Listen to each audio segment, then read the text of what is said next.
뉴스 런. We have, of course, evaluated this. This has been done throughout this period. 社会の責任あるリーダーとして日本や世界の人々の健康や 수입 규제 철폐를 요구할 경우 어떻게 대응하겠다는 건 구체적으로 밝히지 않고 있습니다. 그러면서 그저 믿어도 좋다라고만 하니 국민들께서 안심하실 수 없습니다. 중세 종교 재판의 맹목적 세계관을 보는 것 같습니다. 그러나 그래도 지구는 돌고 있듯이 아무리 민주당이 IAEA를 공격해도 오염수에 관한 과학적 진실은 변하지 않을 것입니다. 후쿠시마 앞 연안에 정착해 사는 우럭이 태평양과 대한해협의 거센 물결과 깊은 바다를 헤치고 우리 바다까지 1000km 이상을 유영해서 온다는 것은 불가능한 일입니다. 해양 방류 당장 중단하라! 후쿠시마 오염수 방류를 위한 모든 관문을 통과했습니다. 이제 기시다 일본 총리가 방류 버튼만 누른다면 당장 내일이라도 오염수는 바다로 쏟아지게 됩니다. 국제원자력기구 IAEA는 최종 보고서를 통해서 국제안전기준에 부합하며 인체와 환경에 미치는 방사능 영향은 무시해도 될 정도라고 밝혔습니다. 자, 담당 취재기자와 핵심 사안들 정리해 보겠습니다. 이정주 기자. 네, 안녕하세요. 예, IAEA가 예상대로 일본에 손을 들어줬는데 다음 수순은 방류입니까? 이렇게 보시면 될 것 같아요. 예. 일본 입장에선 최종 보고서는 하나의 과정입니다. 결국 보고서 또한 해안 방류까지 가기 위한 안전성을 담보하는 수단에 불과한데요. 예. 적어도 어제까지는 일본의 입장을 대변하는 본인의 의견이라는 스탠스가 애매했지만 오늘부터는 국제기구로부터 오염수 방류에 대한 정당성을 얻은 겁니다. 예. 그렇다면 그 시점, 방류 시점은 언제입니까? 굉장히 어려운 질문인데요. 예. 제가 보기에는 이르면 다음 달 말, 그러니까 8월 말, 아니면 아예 내년쯤으로 미뤄질 수도 있다고 봅니다. 내년까지 미뤄질 수 있다. 왜 그런 겁니까? 크게 두 가지 이유인데요. 예. 당초 2년 전에 이 오염수 탱크가 가득 찰 거라고 관측을 했었는데 하루에 150톤에 이르던 오염수가 최근 가뭄 등으로 인해서 100톤 미만으로 나오면서 저장 탱크에 여유가 좀 있다고 합니다. 예. 네, 두 번째는 여론전인데요. 기시다 총리는 아베 정권 시절에 외무상을 했고 그 라파엘 그로시 지금 사무총장도 아르헨티나 직업 외교관 출신입니다. 예. 이미 국제기구로부터 정당성을 얻은 마당에 바쁠 이유가 없습니다. 이들은.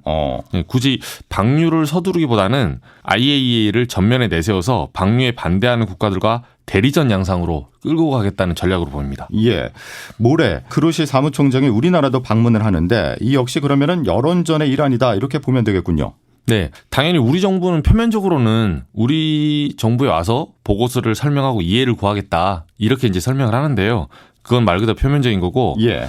그로시 사무총장이 오늘은 후쿠시마 현지를 방문하고 모레 오전까지 일본에 머물거든요. 예. 모레 오전부터 일요일까지 2박 3일로 우리나라를 방문합니다. 근데 정부는 그렇게 얘기했지만 지금 누가 봐도 이 보고서는 일본 측에 유리한 해석이 담겨 있어요. 예. 예. 그래서 사흘간 일정 중에 이번 주 토요일 또는 일요일에 이틀 중 하루 우리 국내 언론들을 대상으로 기자회견을 검토 중이라고 합니다. 예. 방류와 함께 가장 큰 관심은 후쿠시마산 수입물 수입 재개 여부인데 이건 어떻게 전망하세요? 사실 이게 좀 핵심인데요. 지금까지 우리 정부는 안전성이 검증되지 않는 한 이 조건부로 후쿠시마 수산물에 대한 수입 재개는 없다고 강조했습니다. 그렇죠. 그런데 일본 내부에서는 수산물 수입 금지 해제와 관련된 언급들이 최근에 심심찮게 나오고 있습니다. 예.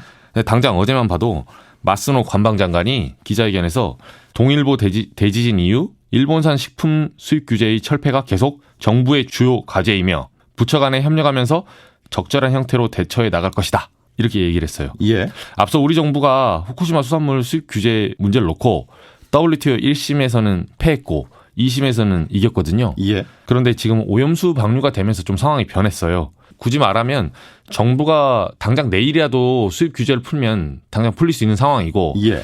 WTO 제소로 가게 되면 한 2년 정도 이 수입이 좀 지연될 수도 있어요. 예. 그러니까 후쿠시마 수산물 수입 재개는 결국 정부가 키를 쥐고 있다. 이렇게 이해를 해도 되겠군요. 그렇습니다. 예, 알겠습니다. 여기까지 정리하죠. 이정주 기자였습니다. 중국도 반대 목소리를 높이고 있습니다. 중국 정부는 IAEA 최종 보고서가 후쿠시마 원전오염수 해양 방류의 정당성을 증명할 수는 없다고 비판했는데요. 베이징에서 임진수 특파원입니다. IAEA 보고서 발표 직후 중국 외교부는 바로 대변인 명의 논평을 통해 성급한 보고서 발표에 대해 유감이라고 밝혔습니다. 또 보고서의 신뢰성에 의문을 표하는 동시에 이 보고서가 오염수 배출에 대한 면죄부가 될 수 없다고 강조했습니다. 마오닝 외교부 대변인입니다. 보고서는 해양 방류를 정당화할 수 없습니다. 일본의 도덕적 책임과 국제법 의무도 면제할 수 없습니다. 특히 12년 전 후쿠시마 원전 사고로 전 세계의 지원을 받은 일본이 12년 뒤 핵오염의 위험을 전 인류에게 전가했다며 일본 정부를 강하게 비판했습니다. 한편 중국에서는 오염수 해양 방류에 반대 일본산 제품 불매운동이 벌어지고 있습니다. 중국의 한 관영 매체는 일본산 화장품과 식품이 주요 타깃이라고 보도했습니다. 베이징에서 CBS 뉴스 임진수입니다.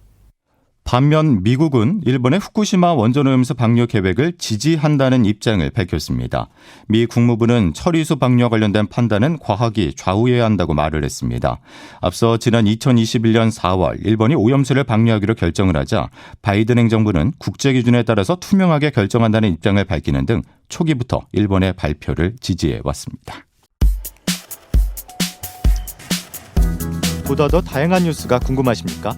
출근길 오전 7시 CBS 라디오 표준 FM 김덕기의 아침 뉴스에서 확인하실 수 있습니다.